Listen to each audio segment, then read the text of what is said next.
paling berharga adalah keluarga. Istana yang paling indah adalah keluarga. Keluarga adalah segala-galanya bagi kita. Dan di dalam keluarga, Tuhan memberkati dan mencurahkan segala berkat bagi keluarga-keluarga yang takut akan Tuhan. Kita berdoa. Pada pagi hari yang indah ini Tuhan, kami mensyukuri atas segala karya Tuhan yang sudah Tuhan nyatakan bagi kami. Engkau yang mengatur segala sesuatu dalam hidup kami. Engkau bukan hanya menciptakan kami, tapi Engkau mempersiapkan segala sesuatu yang kami butuhkan. Dan bagaimana kehidupan kami juga Engkau sudah mengaturnya. Kiranya kami ada dalam kehendak Tuhan, ada dalam peraturan Tuhan, dan ada dalam sukacita Tuhan. Sehingga apa yang kami lakukan, apa yang kami kerjakan di tengah-tengah keluarga kami mendatangkan berkat bagi kami. Berkatilah firman-Mu pagi ini yang akan membukakan hati dan pikiran kami untuk mengerti kebenaran-Mu. Terima kasih Tuhan, berfirmanlah kepada kami. Di dalam dan demi Yesus Kristus kami berdoa dan mengucap syukur. Amin. Pada pagi hari ini kita akan bersama-sama merenungkan satu tema firman Tuhan.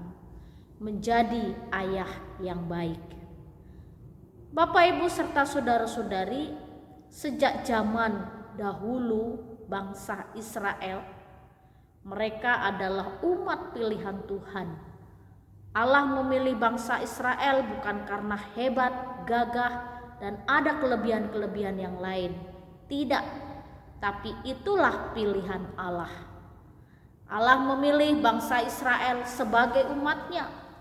Lalu ada beberapa peraturan-peraturan yang harus orang Israel taati untuk mereka tetap pada perintah Tuhan dan mentaati segala perintah Tuhan.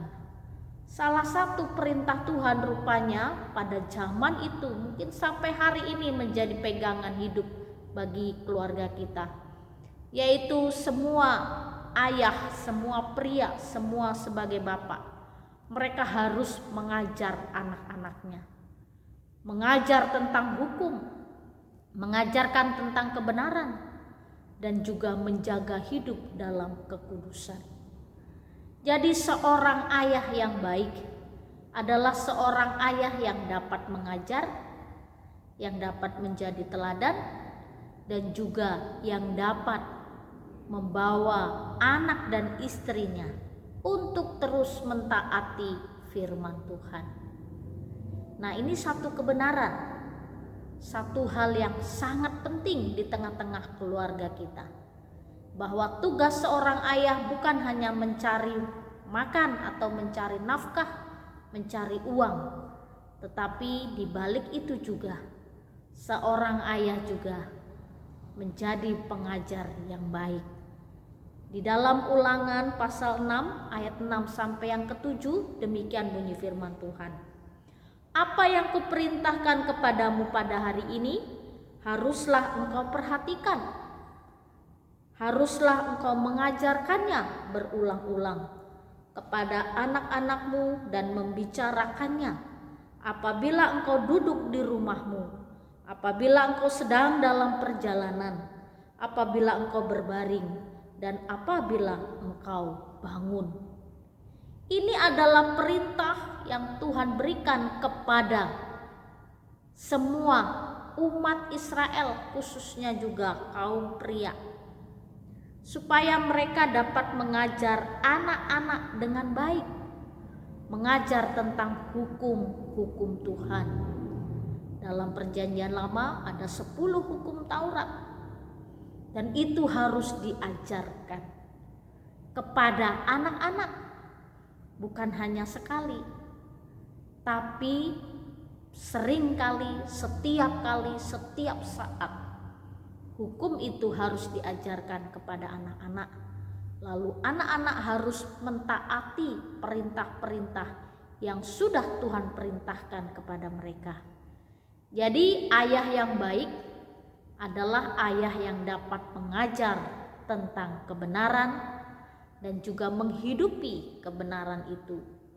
Lalu ayah yang baik juga dapat menjadi seorang yang dapat mengkomunikasikan atau komunikator, memberitahukan, mengkomunikasikan hukum-hukum kebenaran di dalam kehidupan umat Tuhan.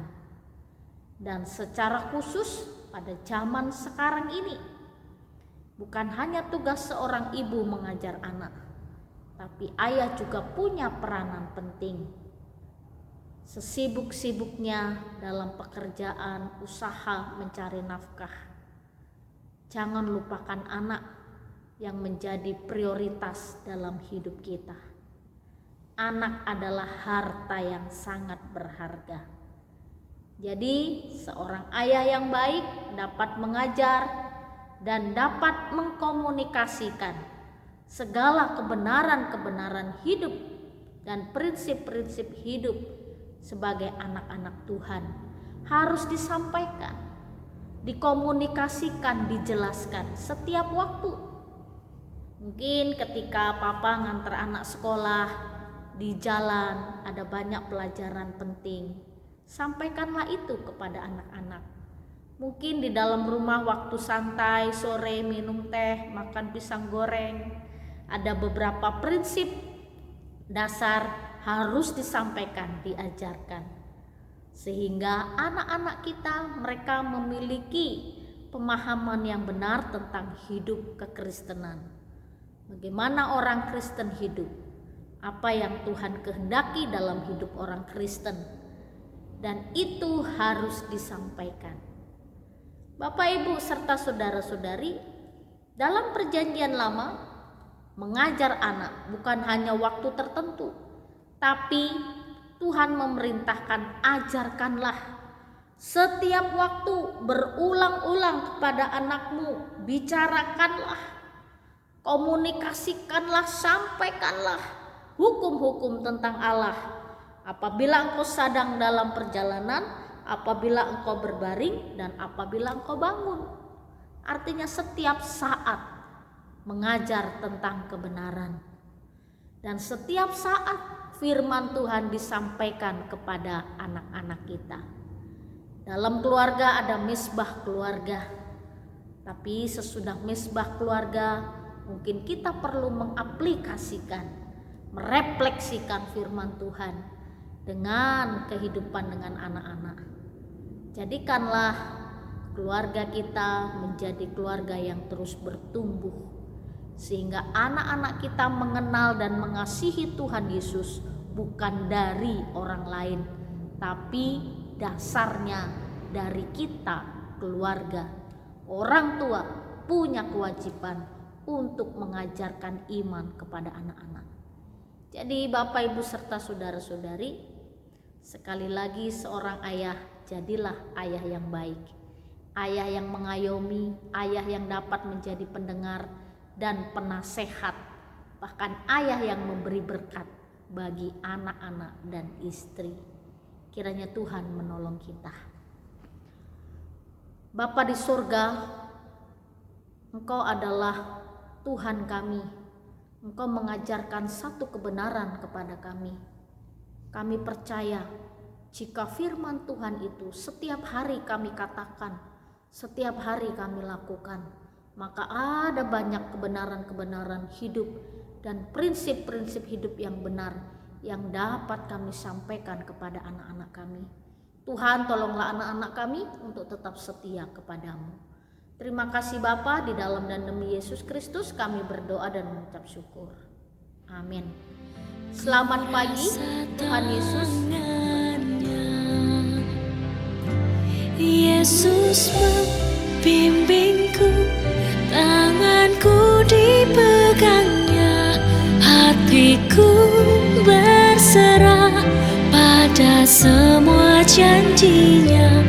Yesus membimbingku dengan tangan kasih-Nya, tenanglah hatiku sebab tanganku dipegang.